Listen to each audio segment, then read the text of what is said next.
ಇದು ನಿಮ್ಮ TV5 ಕನ್ನಡ ವರದಿಯ ಮತ್ತೊಂದು big impact story. Belagavi to Goa ರಾಷ್ಟ್ರೀಯ ಹೆದ್ದಾರಿ ಅವ್ಯವಸ್ಥೆ ಬಗ್ಗೆ ವರದಿ ಪ್ರಸಾರ ಆಗಿದೆ. ವರದಿ ಬೆನ್ನಲ್ಲೇ ಕೇಂದ್ರ ಸರ್ಕಾರದಿಂದ 58 ಕೋಟಿ ಮಂಜೂರಾಗಿದೆ.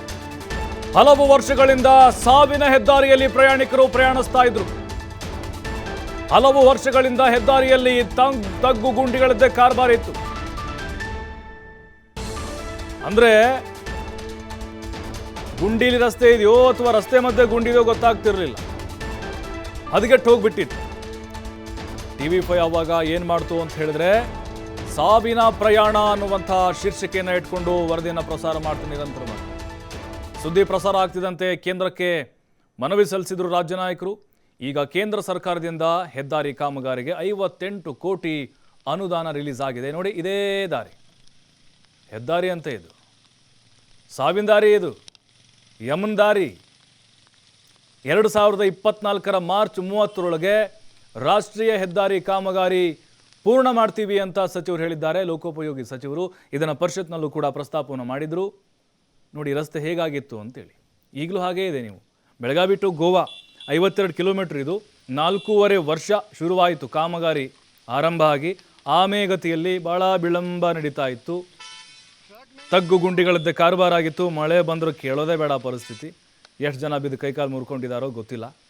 ಸಾವುಗಳು ಕೂಡ ಆಗಿರಬಹುದು. ಖಾನಾಪುರ ಮೂಲಕ ಈ ಹೆದ್ದಾರಿ ಹಾದು ಹೋಗುತ್ತೆ ಸಚಿವರ ಪ್ರಕಾರ.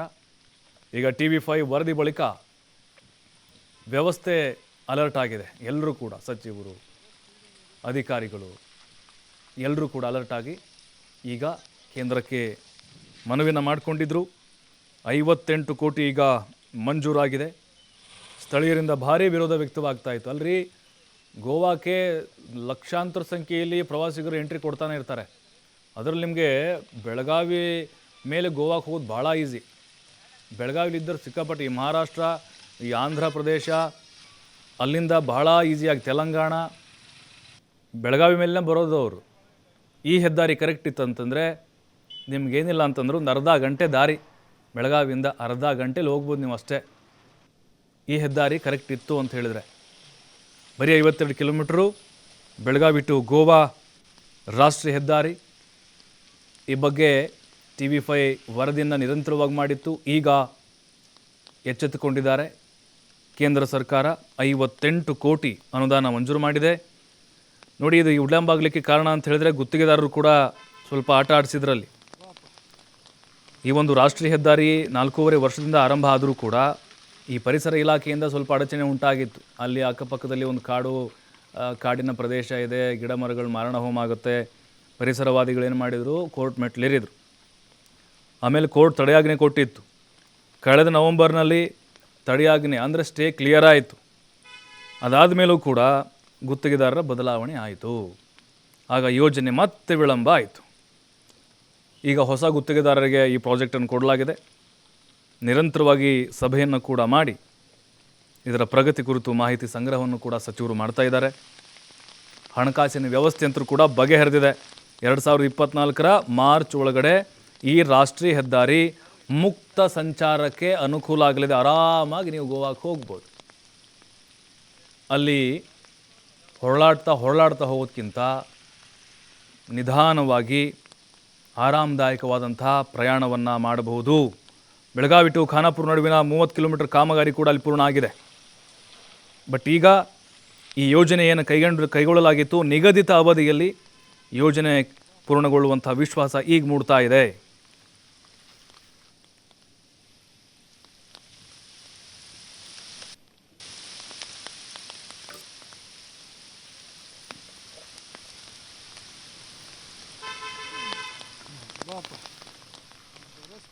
ಇನ್ನು ಇದೇ ವಿಚಾರಕ್ಕೆ ಸಂಬಂಧಿಸಿದಂತೆ ನಮ್ಮ ಪ್ರತಿನಿಧಿ ಶ್ರೀಧರ್ ಲೋಕೋಪಯೋಗಿ ಸಚಿವ ಸತೀಶ್ ಜಾರಕಿಹೊಳಿಯವರೊಂದಿಗೆ ಮಾತನಾಡಿದ್ದಾರೆ.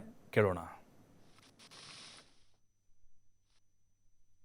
ಬೆಳಗಾವಿ ಟು ಗೋವಾ ಹೋಗುವಂಥ ಚೋರ್ಲಾ ಘಾಟ್ ಮಧ್ಯೆ ಇರ್ತಕ್ಕಂಥ ರಸ್ತೆ ಸಂಪೂರ್ಣವಾಗಿ ಹದಗೆಟ್ಟಿರ್ತಕ್ಕಂಥ ವಿಚಾರವನ್ನು TV5 ಕೆಲ ತಿಂಗಳ ಹಿಂದೆ ಜನಧನಿಯಲ್ಲಿ ವಿಸ್ತೃತವಾದಂಥ ವರದಿ ಪ್ರಕಟ ಮಾಡಿತ್ತು.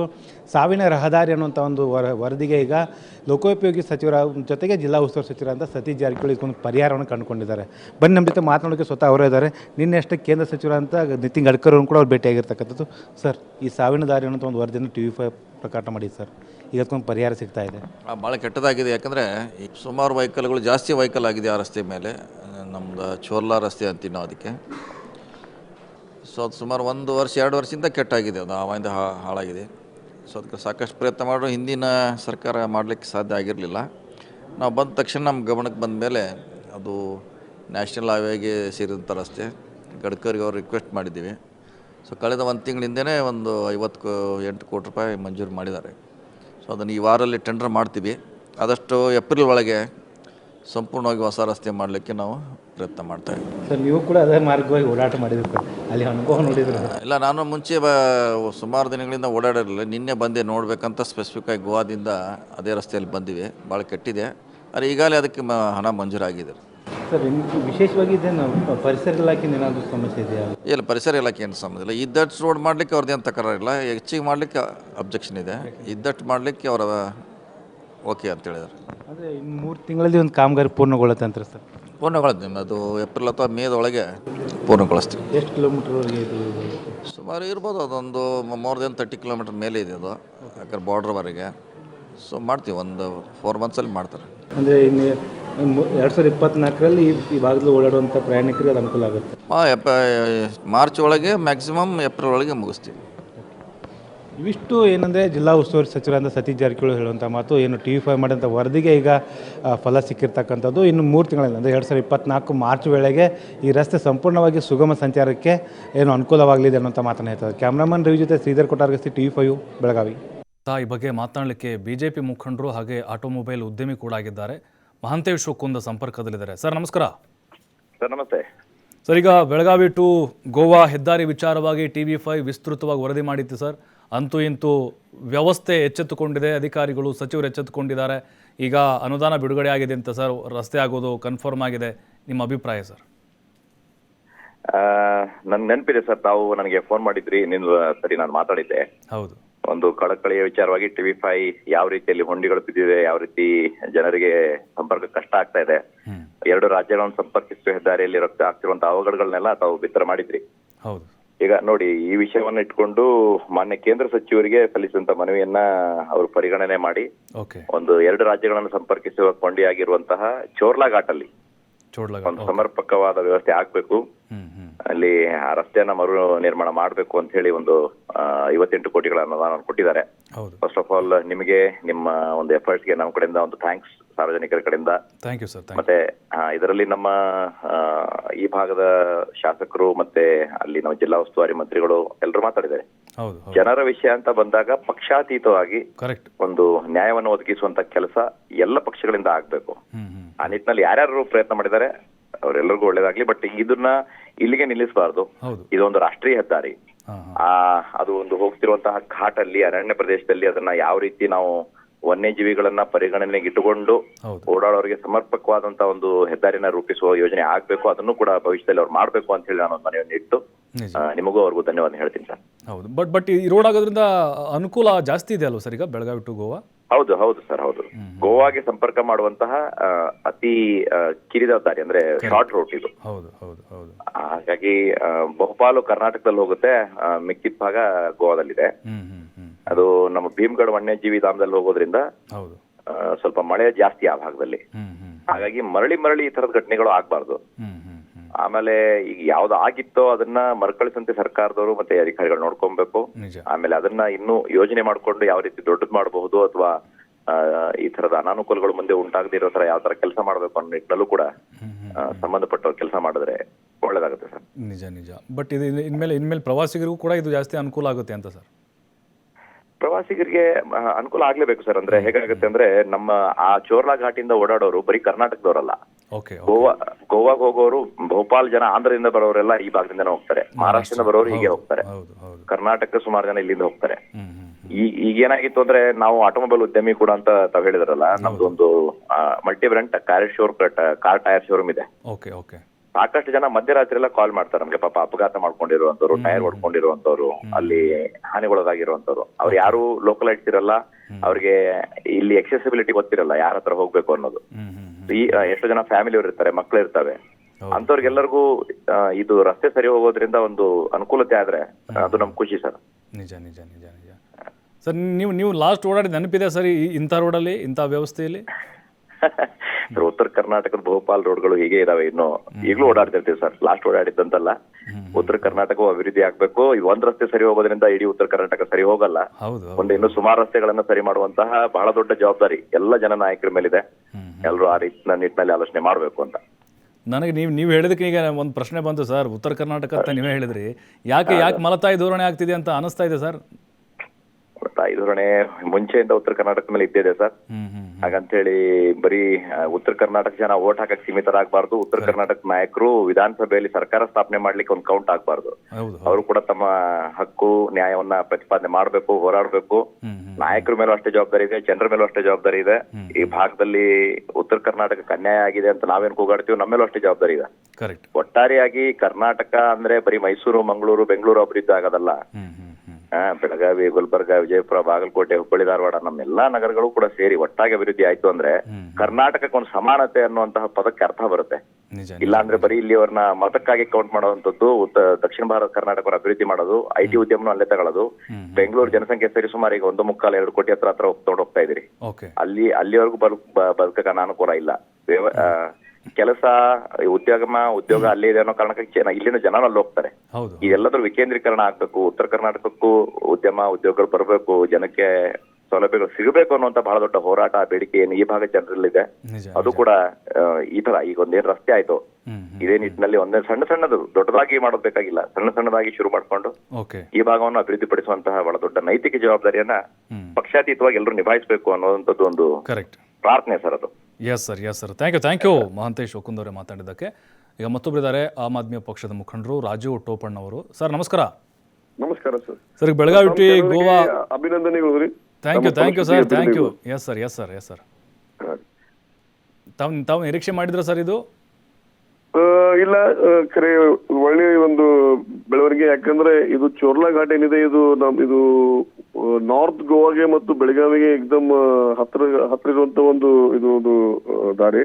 ಮತ್ತು ಇದು ಪೂರಾ ರಸ್ತೆ ಹದಗೆಟ್ಟಿತ್ತು. ಇದರಿಂದ ಸಾಕಷ್ಟು ಸಾರ್ವಜನಿಕರು ತೊಂದರೆ ಅನುಭವಿಸ್ತಾ ಇದ್ರು. ಆಮೇಲೆ ಮುಖ್ಯವಾಗಿ ಇದು ಏನು ಮಹಾರಾಷ್ಟ್ರ ಆಗ್ಲಿ, ಆಮೇಲೆ ಹೈದರಾಬಾದ್ ಜನ ಏನ್ ಬರ್ತಾರೆ ಅವರು ಇದೇ ಒಂದು ರೂಟ್ ಪ್ರಿಫರ್ ಮಾಡ್ತಾರೆ. ಅದಕ್ಕೆ ಆಮೇಲೆ ಮುಖ್ಯವಾಗಿ ರಸ್ತೆ ಅಗಲೀಕರಣ ಮಾಡಲೇ ಈ ರಸ್ತೆ ಅಭಿವೃದ್ಧಿ ಪಡಿಸ್ಬೇಕಂತ ಏನೋ ಒಂದು ನಿರ್ಣಯ ತಗೊಂಡಿದ್ದಾರೆ. ಅದನ್ನ ನಾನು ಸ್ವಾಗತ ಮಾಡ್ತೇನೆ. ಯಾಕಂದ್ರೆ ಇದೊಂದು ಅಲ್ಲಿರುವಂತ ಮಾದಾಯಿ ವೈಲ್ಡ್ ಲೈಫ್ ಸೆಂಚುರಿ ಮತ್ತು ಭೀಮ್ಗಢ್ ವೈಲ್ಡ್ ಲೈಫ್ ಸೆಂಚುರಿ ಅಲ್ಲಿರುವಂತ ಒಂದು ಟೈಗರ್ ಏರಿಯಾ ಇದೆ. ಸೊ ಅದು ಅಲ್ಲಿ ರಸ್ತೆ ಅಗಲೀಕರಣ ಆದ್ರೆ ಮತ್ತು ಅಲ್ಲಿರುವಂತ ಒಂದು ಅರಣ್ಯ ಪ್ರದೇಶಕ್ಕೆ ಪಟ್ಟು ಬೀಳುತ್ತೆ. ಅದಕ್ಕೆ ಸರ್ಕಾರ ಅದನ್ನು ವಿಚಾರ ಮಾಡಿಕೊಂಡು ರಸ್ತೆ ಅಗಲೀಕರಣ ಮಾಡಲೇ ಅಭಿವೃದ್ಧಿ ಪಡಿಸೋದೇನು ವಿಚಾರ ಮಾಡಿದ್ದಾರೆ. ಅದಕ್ಕೆ ನಾವು ಸ್ವಾಗತ ಮಾಡ್ತೇವ್ರಿ. ಇದರಿಂದ ನಮ್ಮ ಮುಖ್ಯವಾಗಿ ಬೆಳಗಾವಿಯಿಂದ ಈ ಗೋವಾನಾಗ ಹೇಗಿದೆ ಅಂದ್ರೆ ಪ್ರತಿಯೊಂದಕ್ಕೂ ಹಾಲು ಇರ್ಬೋದು, ಮಿಲ್ಕ್ ಅಂಡ್ ಮಿಲ್ಕ್ ಪ್ರಾಡಕ್ಟ್ಸ್ ಮತ್ತು ಕೈಪಲ್ಯ ಇವೆಲ್ಲ ಬೆಳಗಾವಿಯಿಂದ ಹೋಗ್ತವೆ. ಅದಕ್ಕೆ ಮುಖ್ಯವಾಗಿ ನಮ್ಮ ಈ ಕೈಪಲ್ಯ ಮಾರುಕಟ್ಟೆದವರಿಗೆ ಬಹಳ ಅನುಕೂಲ ಆಗುತ್ತೆ. ಯಾಕಂದ್ರೆ ಡೈಲಿ ನನಗನ್ಸು ಸುಮಾರು 200 ಟ್ರಕ್ ಕೈಪಲ್ಯ ಬೆಳಗಾವಿಯಿಂದ ಗೋವಾಗೆ ಹೋಗುತ್ತೆ. ಅವ್ರಿಗೆ ಬಹಳ ಅನುಕೂಲ ಆಗುತ್ತೆ. ಇದು ಬಹಳ ಶಾರ್ಟ್ ವೇ ಅಲ್ಲ ಸರ್? ಇದು ಶಾರ್ಟ್ ಅಲ್ವಾ ಇದು? ಇದು ಎಕ್ದಮ್ ಶಾರ್ಟ್ ರೀ. ನಮಗೆ ಇದು ನಾರ್ತ್ ಗೋವಾಗೆ ಮಾಪ್ಸಾ ಹೋಗ್ಬೇಕಂದ್ರೆ, ಮಾಪ್ಸಾ ಮತ್ತು ಪಂಜಿಮ್ ಹೋಗ್ಬೇಕಂದ್ರೆ ಇದೊಂದು ಎಕ್ದಮ್ ಶಾರ್ಟೆಸ್ಟ್ ರೂಟ್ ಇದು. ಯಾಕಂದ್ರೆ ನಾವು ಬೇರೆ ವಾಯಾ ಅನ್ಮೋಡು, ರಾಮನಗರ್ ಹೋಗ್ಬೇಕಂದ್ರೆ ಬಹಳ ದೂರ ಆಗುತ್ತೆ ನಮ್ಗೆ. ಅದಕ್ಕೆ ಇದರಿಂದ ಕನೆಕ್ಟಿವಿಟಿ ಒಳ್ಳೆ ರೀತಿ ಇಂಪ್ರೂವ್ ಆಗುತ್ತೆ ರೀ. ಸರ್ ನಮ್ದು ಇನ್ನೊಂದೇನಂದ್ರೆ, ಈಗ ರಸ್ತೆ ಮಾಡ್ತಾರೆ ಸರ್, ಒಂದು 4-5 ವರ್ಷ ಹೋದ್ಮೇಲೆ ಮತ್ತೆ ಅದು ಕಿತ್ತು ಬರಬಾರ್ದು ಅಂತ ಅಲ್ವಾ ಸರ್? ಒಂದು 50-60 ವರ್ಷ ಆದ್ರೂ ಬಾಳಿಕೆ ಬರಲಿ ಅಂತ ನಾವು ಗಮನಿಸಿದ್ದಿಲ್ಲ ಸರ್. ಇತ್ತೀಚೆಗೆ ಕಳಪೆ ಕಾಮಗಾರಿಗಳು ಏನೇನೆಲ್ಲ ನೋಡಿದ್ದೀರಿ ನೀವು ಕಳೆದ 5-6 ವರ್ಷಗಳಿಂದ? ಹೌದು. ಇಲ್ಲ, ಅಲ್ಲಿ ಇನ್ನೊಂದು ಏನಿದ್ರೆ, ಅಲ್ಲಿ ಇರುವುದು ಮಳೆ ಆ ಪ್ರದೇಶದಾಗ ಜಾಸ್ತಿ ಇದೆ ರೀ. ಹೀಗಾಗಿ ಅಲ್ಲಿ ಪ್ರತಿ ಸಲ ಒಂದ್ ವರ್ಷ 2 ವರ್ಷದಾಗ ಕಳಪೆ ಕಾಮಗಾರಿ ಸಂಬಂಧ ರಸ್ತೆ ಹದಗೆಟ್ಟು ಹೋಗುದ್ರಿ. ಅದ್ರ ಬಹಳ ಸಮಸ್ಯೆ ಆಗ್ತಿತ್ತು. ಅದು ಕಳಪೆ ಕಾಮಗಾರಿ ಒಂದು ಆಗಬಾರ್ದಂಗ ಸರ್ಕಾರ ಅಲ್ಲಿ ಒಂದು ಸ್ವಲ್ಪ ಎಚ್ಚರಿಕೆಯಿಂದ ಕೆಲಸ ಮಾಡಿಸ್ಬೇಕು. ಇಲ್ಲಿಗೆ ಮತ್ತೆ 2 ವರ್ಷದ ರಸ್ತೆ ಹದಗೆಟ್ಟು ಹೋದ್ರೆ ಮತ್ತೆ ಸಾರ್ವಜನಿಕ ತೊಂದರೆ ಆಗುತ್ತೆ. ಹೌದು. ಈ ಪರಿಸರ ಇಲಾಖೆ, ಅರಣ್ಯ ಇಲಾಖೆ ಇದು ಸ್ವಲ್ಪ ಕೋರ್ಟ್ದು ಅದು ಇದು ಅಂತೇಳಿ ಸ್ವಲ್ಪ ವಿಳಂಬ ಆಯ್ತು ಅಂತ ಅನ್ಸುತ್ತೆ ಸರ್ ಅಲ್ಲ? ಡೆಫಿನೆಟ್ಲಿ ಅಲ್ಲಿ ಇನ್ನೂ ಅದು ರಸ್ತೆ ಅಗಲೀಕರಣದ ಬಗ್ಗೆ ನಮ್ಮ ಬೆಳಗಾವಿದ ಒಬ್ರು ಕುಲಕರ್ಣಿ ಅವರು ಅದ್ರ ಬಗ್ಗೆ ಒಂದು ನ್ಯಾಷನಲ್ ಗ್ರೀನ್ ಟ್ರಿಬ್ಯುನಲ್ಗೆ ಅವರು ಒಂದು ದೂರು ನೀಡಿದ್ರಿ. ರಸ್ತೆ ಅಗಲೀಕರಣ ಆಗಬಾರ್ದು ಅಂತ. ಯಾಕಂದ್ರೆ ಅದು ಬಹಳ ಅಲ್ಲಿ ಇರುವಂತ ತಿಲಾರಿ ವೈಲ್ಡ್ ಲೈಫ್ ಸೆಂಚುರಿಗೆ ಮತ್ತು ನಮ್ಮ ಭೀಮ್ಗಢ್ಗೂ ಮತ್ತು ಮಾದಾಯಿಗೆ ಅದೊಂದು ಕಾರಿಡೋರ್ ಇದೆ. Okay okay. ಸೊ ಅದು ಕಾರಿಡೋರ್ ಯಾವುದೇ ರೀತಿಯಲ್ಲಿ ಇಫೆಕ್ಟ್ ಆಗಬಾರ್ದು ಒಂದು ಬೇಡಿಕೆ ಇದೆ. ಹಿಂಗಾಗಿ ಅದು ವಿತೌಟ್ ಏನದು ಅಗಲೀಕರಣದಿಂದ ಅದನ್ನ ನಾವು ಸ್ವಾಗತ ಮಾಡ್ತೇವೆ. ಆಮೇಲೆ ಇನ್ನೊಂದು ನಿಮ್ಮ ಚಾನಲ್ ಮುಖಾಂತರ ನಾನು ಗಡ್ಕರಿ ನಾವು ಮನವಿ ಮಾಡೋದಂದ್ರೆ, ಇದೇನು ಪೂರಾ ವೆಸ್ಟರ್ನ್ ಘಾಟ್ಸ್ ಟೋಟಲಿ ಒಂದು 11 ಪ್ರೊಜೆಕ್ಟ್ಸ್ ಮಾಡ್ತಾ ಇದಾರೆ ನ್ಯಾಷನಲ್ ಹೈವೇದವರು. ಅದಕ್ಕೆ ಎಲ್ಲೂ ನೀವು ರಸ್ತೆ ಮಾಡಿ ನಾವು ಸ್ವಾಗತ ಮಾಡ್ಬೇಕ್ರೆ ರಸ್ತೆ ಅಗಲೀಕರಣ ಮಾಡಕ್ ಹೋಗ್ಬೇಡ್ರಿ. ಯಾಕಂದ್ರೆ ನಮ್ಮ ಕರ್ನಾಟಕನಾಗ ಇರುವಂತ ಈ ಪಶ್ಚಿಮ ಬೆಟ್ಟಗಳು ಇದಾವೆ, ಅದು ಒಂದು one of the 7 ecological hotspots ಅದಾವ. ಅದಕ್ಕೆ ಅದನ್ನ ಡಿಸ್ಟರ್ಬ್ ಮಾಡಬಾರ್ದಂಗ, ವೈಲ್ಡ್ ಲೈಫ್ ಯಾವ್ದೇ ರೀತಿ ತೊಂದರೆ ಆಗಬಾರ್ದಂಗ ಡೆವಲಪ್ಮೆಂಟ್ ಆಗಬೇಕು, ಸಸ್ಟೈನೇಬಲ್ ಡೆವಲಪ್ಮೆಂಟ್ ಆಗ್ಬೇಕಂತ ನಾವು ಮನವಿ ಮಾಡ್ತೇವೆ. ಓಕೆ, ಥ್ಯಾಂಕ್ ಯು ರಾಜು ಅವರೇ ಮಾತಾಡಿದ್ದಕ್ಕೆ. ದೀಪಕ್ ಜಮಖಂಡಿ ಅಂತ ಹೇಳಿದ್ದಾರೆ, ಮಾಜಿ ಪಾಲಿಕೆ ಸದಸ್ಯರು. ದೀಪಕ್ ಅವರೇ ನಮಸ್ಕಾರ. ನಮಸ್ತೆ ಸರ್. ನಮಸ್ತೆ ಸರ್. ಈಗ ಬೆಳಗಾವಿ ಟು ಗೋವಾ ರಾಷ್ಟ್ರೀಯ ಹೆದ್ದಾರಿ 58 ಕೋಟಿ ಅನುದಾನ ರಿಲೀಸ್ ಆಗಿದೆ ಸರ್. TV5 ನಿರಂತರವಾಗಿ ಇದ್ರ ಬಗ್ಗೆ ವರದಿಯನ್ನು ಮಾಡಿತ್ತು ಸರ್. ಈಗ ಒಂದು ರೀತಿ ಗ್ರೀನ್ ಸಿಗ್ನಲ್ ಅಂತ ಹೇಳ್ಬೋದು ಸರ್. ನಿಜ ಖಂಡಿತವಾಗಲೂ ಮೊದಲೇದಾಗಿ ನಿಮ್ಮ TV5 ಚಾನೆಲ್ಗೆ ಮತ್ತು ಇಲ್ಲಿ ವರದಿಗಾರರಿಗೆ ನಾನು ಮೊದಲೇದಾಗಿ ಮನಪೂರ್ವಕ ಅಭಿನಂದನೆಗಳನ್ನು ಸಲ್ಲಿಸ್ತೇನೆ. ಯಾಕಂದ್ರೆ ಇಂಥ ಒಂದು ದೊಡ್ಡ ಜ್ವಲಂತ ಸಮಸ್ಯೆಯನ್ನ ನೀವು ಅದನ್ನ ಪ್ರಸಾರ ಮಾಡಿದ್ದಕ್ಕೆ ಇವತ್ತು ಕೇಂದ್ರ ಸರ್ಕಾರ ಇರಬಹುದು ಮತ್ತು ರಾಜ್ಯ ಸರ್ಕಾರ ಇಬ್ರು ಕೂಡ ಒಳ್ಳೆ ಒಂದು ಅದಕ್ಕೆ ಅನುದಾನವನ್ನು ಬಿಡುಗಡೆ ಮಾಡಿದ್ದಾರೆ. ಇದ್ರ ಜೊತೆಗೆ ನಾನು ನಮ್ಮ ಜಿಲ್ಲಾ ಉಸ್ತುವಾರಿ ಮಂತ್ರಿ ಇದ್ದಾರೆ ಸತೀಶ್ ಜಾರಕಿಹೊಳಿ ಅವರು ಇರಬಹುದು ಅಥವಾ ನಿತಿನ್ ಗಡ್ಕರಿ ಅವ್ರಿಗೂ ಕೂಡ ಈ ಸಂದರ್ಭದಲ್ಲಿ ಅಭಿನಂದನೆಗಳನ್ನು ಸಲ್ಲಿಸ್ತೀನಿ. ಓಕೆ. ಬಟ್ ಸರ್, ಈ ರಸ್ತೆ ಆಗೋದ್ರಿಂದಾಗಿ ಎಷ್ಟು ಅನುಕೂಲ ಸರ್? ಅನುಕೂಲ ಎಷ್ಟು ಅಂತ ಮೊದಲೇದಾಗಿ ಈ ರಸ್ತೆ ಎಷ್ಟು ಮುಖ್ಯವಾಗಿದೆ ಅಂದ್ರೆ ಸಂಪೂರ್ಣ ಗೋವಾ ಮತ್ತು ಬೆಳಗಾವಿ, ಗೋವಾ ಮತ್ತು ಕರ್ನಾಟಕಕ್ಕೆ ಸಂಪರ್ಕಿಸುವಂತ ಒಂದು ಮುಖ್ಯ ಹೆದ್ದಾರಿ ಇದು. ಇದರಲ್ಲಿ ದಿನಾಲೂ ಸಾವಿರಾರು ಜನ ಗೋವಾದಿಂದ ಬೆಳಗಾವಿಗೆ, ಬೆಳಗಾವಿಯಿಂದ ಗೋವಾಕ್ಕೆ ಬರುವಂತ ಒಂದು ಸಂಪರ್ಕ. ಈ ರಸ್ತೆ ಇರೋದ್ರಿಂದ ಬೆಳಗಾವಿಯ ಒಂದು ಆರ್ಥಿಕ ವ್ಯವಸ್ಥೆ ಕೂಡ ಅದರ ಮೇಲೆ ಅವಲಂಬನೆ ಆಗಿದೆ. ಏನು ಗೋವಾದಿಂದ ಜನ ಬರ್ತಾರೆ ಅವರು. ಈಗಾಗಲೇ ರಾಮನಗರ್ ಮೇಲಿಂದ ಏನೊಂದು ಹೆದ್ದಾರಿ ಹೋಗುತ್ತಾ ಅದು ಆ ರಸ್ತೆ ಇನ್ನೂ ಅಗಲೀಕರಣ ಅಥವಾ ಅದು ಅಭಿವೃದ್ಧಿ ಆಗಿಲ್ಲ ಅಂತ ಹೇಳಿ ಇದೇ ಮಾರ್ಗವನ್ನ ಇಲ್ಲಿ ಜನರು ಅವಲಂಬಿಸಿದ್ದಾರೆ. ಮತ್ತು ಮಳೆಗಾಲದಲ್ಲಿ ಈ ಹಿಂದೆ ನೀವು ವರದಿ ಮಾಡುವಂತ ಸಂದರ್ಭದಲ್ಲಿ ಮಳೆಗಾಲದಲ್ಲಿ ಎಷ್ಟು ಸಮಸ್ಯೆ ಆಗಿತ್ತಂದ್ರ ಅದರಿಂದ ಅದು ನೋಡೋದಕ್ಕೆ ಚಿಕ್ಕ ಸಮಸ್ಯೆ ಕಾಣಬಹುದು, ಆದ್ರೆ ಅದರಿಂದ ಬೆಳಗಾವಿ ಆರ್ಥಿಕತೆಗೆ ಬಹಳ ದೊಡ್ಡ ಹೊಡೆತ ಕೊಟ್ಟಿತ್ತು. ಹೀಗಾಗಿ ಇವತ್ತೇನು ರಾಜ್ಯ ಸರ್ಕಾರದ ಪ್ರಯತ್ನ ಮತ್ತು ಕೇಂದ್ರ ಸರ್ಕಾರದ ಅದಕ್ಕೇನು ಸಹಮತಿ ಕೊಟ್ಟು 58 ಕೋಟಿ ಬಿಡುಗಡೆ ಮಾಡಿದಾರ. ಇದು ಒಳ್ಳೆ ಕ್ರಮ. ಮತ್ತೇನ್ ನಮ್ಮ ಮಿತ್ರರು ಹೇಳಿದ್ರು ಆ ರೀತಿ ಇದು ಪರಿಸರ ಸ್ನೇಹಿಯಾಗಿ ಅಭಿವೃದ್ಧಿ ಆಗಬೇಕು ಹೊರತಾಗಿ ಪರಿಸರಕ್ಕೆ ವಿರೋಧವಾಗಿ ಅದು ಅಭಿವೃದ್ಧಿ ಆಗಬಾರದು ಅನ್ನುವಂತ ಮತ್ತೆ ಈ ಸಂದರ್ಭದಲ್ಲಿ ಹೇಳ್ತೇನೆ ನಾನು. ನಿಜ ಸರ್. ಇನ್ನೊಂದು ಈ ಅಭಿವೃದ್ಧಿ ವಿಚಾರದಲ್ಲಿ ಸರ್ ಯಾವುದೇ ಕೆಲಸ ಇರ್ಬೋದು, ಇದರಲ್ಲಿ ರಾಜಕೀಯ ಸರ್, ಏನೋ ಒಂದು ಕೆಲಸ ಆಗುತ್ತೆ, ಜನಪರವಂತ ಕೆಲಸ ಆಗುತ್ತೆ, ನಾವು ಮಾಡಿದ್ದು ನಮ್ಮ ಅವಧಿಯಲ್ಲಿ ಮಾಡಿದ್ದು ಚುನಾವಣೆ ಬಂದಾಗ ಶುರುವಾಗುತ್ತೆ ಸರ್. ಹಾಗಾಗ್ಬಾರ್ದು ಅಂತ. ಹೌದು ಆಗ್ಬಾರ್ದು. ಮತ್ತೆ ಇದು ಇವತ್ತೇನಾಗಿದೆ, ಈ ಒಂದು ಬೆಳವಣಿಗೆ ಇದು ಸಂಪೂರ್ಣ ದೇಶದಲ್ಲಿ ಇರ್ಬೇಕು. ಇವತ್ತೇನು ಕೇಂದ್ರದಲ್ಲಿ ಬಿಜೆಪಿ ಸರ್ಕಾರ, ರಾಜ್ಯದಲ್ಲಿ ಕಾಂಗ್ರೆಸ್ ಸರ್ಕಾರ ಇದ್ರೂ ಕೂಡ ಇಲ್ಲಿ ಲೋಕೋಪಯೋಗಿ ಸಚಿವರು, ರಾಜ್ಯ ಸರ್ಕಾರದ ಲೋಕೋಪಯೋಗಿ ಸಚಿವರು ಮತ್ತು ಕೇಂದ್ರ ಸರ್ಕಾರದ ಲೋಕೋಪಯೋಗಿ ಸಚಿವರು ಏನು ಒಂದು ಸಾಮರಸ್ಯತೆಯಿಂದ ಒಂದು ಒಳ್ಳೆ ಮನಸ್ಸಿನಿಂದ ಕೋಆರ್ಡಿನೇಷನ್ ಮಾಡಿದಾಗ ಇಂಥ ಒಂದು ಪರಿಸ್ಥಿತಿ ಹೊರಗೆ ಬೀಳ್ತದೆ. ಅದಕ್ಕೆ ಇದೇ ರೀತಿ ಎಲ್ಲಾ ಕೆಲಸಗಳು ಆಗ್ಬೇಕನ್ನುವಂಥದ್ದು ನಮ್ಮ ಮಾತನ್ನ ಈ ಸಂದರ್ಭದಲ್ಲಿ ಹೇಳ್ತೇನೆ. ಯಾಕಂದ್ರೆ ಇವತ್ತು ನೋಡ್ರಿ, ಇವತ್ತು ನಿತಿನ್ ಗಡ್ಕರಿ ಅವ್ರಿಗೇನು ಅವಶ್ಯಕತೆ ಇರಲಿಲ್ಲ ಅಥವಾ ಸತೀಶ್ ಜಾರಕಿಹೊಳಿ ಲೋಕೋಪಯೋಗಿ ಸಚಿವರಿಗೇನು ಅವಶ್ಯಕತೆ ಇರಲಿಲ್ಲ. ಈ ಒಂದು ಸಮಸ್ಯೆಯನ್ನ ನಿಮ್ಮ ಮಾಧ್ಯಮದಲ್ಲಿ ಪ್ರಸಾರ ಆಗಿದ್ದನ್ನ ಅವ್ರು ಅಷ್ಟು ಗಂಭೀರವಾಗಿ ಕೇಂದ್ರ ಸರ್ಕಾರದವ್ರು ತಗೊಂಡ್ರು, ರಾಜ್ಯ ಸರ್ಕಾರದವ್ರು ತಗೊಂಡ್ರು. ಇದಕ್ಕ ಇಚ್ಛಾಶಕ್ತಿ ಅಂತಂತಾರ. ಈ ಮುಂಚೆನು ಎಲ್ಲಾ ಇಚ್ಛಾಶಕ್ತಿ ಕೊರತೆ ಇತ್ತು. ನಾವು ಚುನಾವಣೆ ಬಂದಾಗ ಒಂದಿಷ್ಟು ಗಿಮಿಕ್ ಮಾಡೋದು, ಅದಕ್ಕೊಂದ್ ಸ್ವಲ್ಪ ಪ್ಯಾಚ್ ವರ್ಕ್ ಮಾಡುವಂತದ್ದು. ತಮ್ಮ ವರದಿ ಬಂದ ಮೇಲೆ ಒಂದಿಷ್ಟು ಪ್ಯಾಚ್ ವರ್ಕ್ ಮಾಡಿದ್ರಲ್ಲಿ. ಆದ್ರ ಪ್ಯಾಚ್ ವರ್ಕ್ ಒಂದು ತಿಂಗಳಲ್ಲೂ ತಡಿಲಿಲ್ಲ. ಇದೆಲ್ಲ ಒಂದು ಕಡೆ ಇಚ್ಛಾಶಕ್ತಿ ಕೊರತೆ ಕಾಣಿಸ್ತದ. ಬಟ್ ಈಗೇನು ಒಂದು ಒಳ್ಳೆ ನಿರ್ಧಾರವನ್ನು ಮಾಡಿದಾರ ಇಬ್ರು ಸಚಿವರಿಗೆ ಮತ್ತು ತಮ್ಮ ಚಾನೆಲ್ಗಾಗಲಿ ಇಲ್ಲಿ ವರದಿಗಾರರಿಗೆ ಮತ್ತೊಮ್ಮೆ ನಾನು ಅಭಿನಂದನೆಗಳನ್ನು ಸಲ್ಲಿಸ್ತೇನೆ ಮತ್ತು ಧನ್ಯವಾದಗಳು. ಬೆಳಗಾವಿ ಜನರ ಪರವಾಗಿ ಧನ್ಯವಾದಗಳನ್ನು ಸಲ್ಲಿಸ್ತೇನೆ ನಾನು. Thank you sir. Thank you so much sir. ಇನ್ನೊಂದು ನಮ್ಮ ಜನ ಯಾರು ಕೂಡ ತಲೆ ಕೆಡಿಸ್ಕೊಂಡು ಸಮಸ್ಯೆ ಇದೆ ಇಲ್ಲಿ ಅಂತ ಹೇಳಿ ಪ್ರಶ್ನೆ ಮಾಡುವಂತ ಮನಸ್ಥಿತಿ ಜಾಸ್ತಿ ಆಗ್ತಿಲ್ಲ ಅಂತ. ಯಾಕಂದ್ರೆ ಅದಕ್ಕೂ ಒಂದು ಬಲವಾದ ಕಾರಣ ಇದೆ. ಏನು ಈ ಜನಪ್ರತಿನಿಧಿಗಳಂತ ಏನ್ ಚುನಾಯಿತರಾಗಿ ಬರ್ತಾರ, ಅವರು ಕಪಿ ಮುಷ್ಟಿಯೊಳಗೆ ಇಟ್ಕೊಂಡು ಕುಂತಿರ್ತಾರ. ಹಿಂಗಾಗಿ ಜನರು ಏನ್ ಮಾಡ್ಬಿಡ್ತಾರೆ, ಎಲ್ ಬಿಡಪ್ಪ ಎದಕ್ಕ ಅವರೇ ಮಾಡ್ತಾ ಇಲ್ಲ, ನಾವ್ ಯಾಕೆ ಮಾತಾಡ್ಬೇಕು ಅನ್ನೋಂತ ಒಂದು ಮನಸ್ಥಿತಿ ಜನರು ಇದೆ. ಹೌದು. ಮತ್ತೆ ಜನರು ಏನ್ ಬೇಕಾದ್ರೂ ಮಾಡ್ಲಿ, ನಾವು ಚುನಾವಣೆ ಬಂದಾಗ ಗಿಮಿಕ್ ಮಾಡಿದ್ರೆ ಹೆಂಗಾದ್ರೂ ನಾವು ಗೆದ್ದು ಬರ್ತೀವಿ ಅಂತ ಈ ಜನಪ್ರತಿನಿಧಿಗಳ ಮನಸ್ಥಿತಿ ಇದೆ. ಹೀಗಾಗಿ ಈ ವ್ಯವಸ್ಥೆ ಇಲ್ಲಿ ಈ ರೀತಿ ಆಗ್ತಾ ಇರೋದು.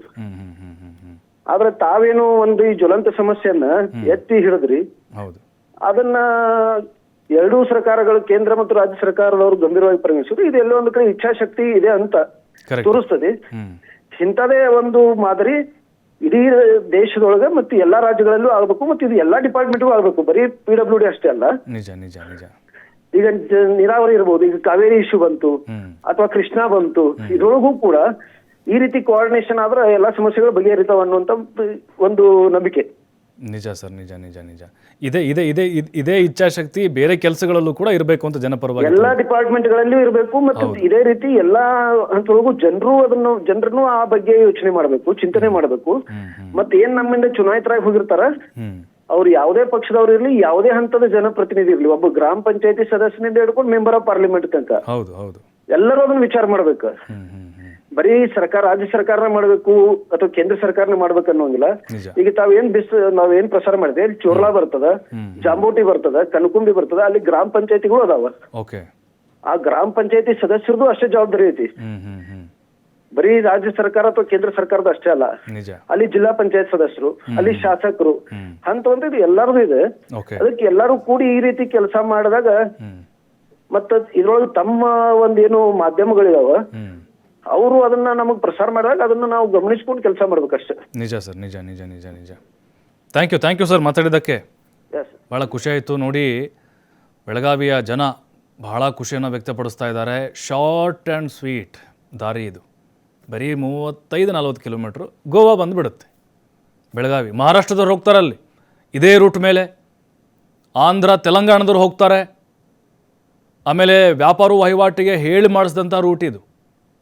ಆದರೆ ಏನು ಹೇಳ್ತಾ ಇದ್ದಾರೆ, ಆ ಕಡೆ ಈ ಕಡೆ ಸ್ವಲ್ಪ ಕಾಡು ಪ್ರದೇಶ ಇದೆ, ಪರಿಸರ ಇದೆ, ಅದನ್ನು ಹಾನಿ ಮಾಡಬೇಡಿ, ನಿಯಮಬದ್ಧವಾಗಿಯೇ ರೋಡನ್ನು ಮಾಡಿ ಅಂತ ಹೇಳ್ತಾ ಇದ್ದಾರೆ. ಮೊದಲೇನು ಮಾಡ್ತಾಯಿದ್ರು, ಕಾರವಾರ ಯಲ್ಲಾಪುರ ಮಾರ್ಗವಾಗಿ ಹೋಗ್ತಾ ಸುತ್ತಿ ಬಳಸಿ ಹೋಗ್ತಾ ಇದ್ದಾರೆ. ಈಗ ಒಂದೇ ರೂಟ್.